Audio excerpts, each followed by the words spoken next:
অনেক কল্পনার পর আজকে ত্রয়োদশ জাতীয় সংসদ নির্বাচন অনুষ্ঠিত হচ্ছে।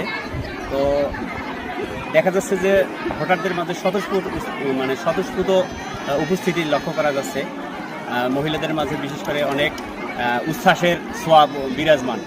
আর সবারই মাঝে একটা আনন্দ কাজ করতেছে যে ভোট অনেকদিন পর উৎসবমুখর পরিবেশে ভোট দিচ্ছে। তো যারাই আসলে আমাদের রংপুর, কাউনিয়া, পীরগাছা উপজেলার রংপুর 4 আসনের মধ্যে যারাই আমাদের প্রতিনিধিত্ব করবেন ভবিষ্যৎ সংসদ নির্বাচনের জন্য, সামনের সংসদ নির্বাচনের জন্য, আপনারা অবশ্যই জাতির জন্য কিছু কাজ করবেন। কারণ মনে রাখবেন, জাতির জন্য কাজ করলে জাতি আপনাদেরকে ভালো কাজের মূল্য অবশ্যই দিবে। তো সে লক্ষ্যে অবশ্যই জাতির সামনে ভালো কাজ উপস্থাপন করবেন, তাহলে দেখবেন জাতি আপনাদেরকে অবশ্যই মনে রাখবে। এবং বিশেষ করে যারাই নির্বাচিত হোক না কেন, এখানে যেন দ্বন্দ্ব কলহ না থাকে, আমরা মিলেমিশে যেন একটি সমাজ বিনির্মাণ করতে পারি।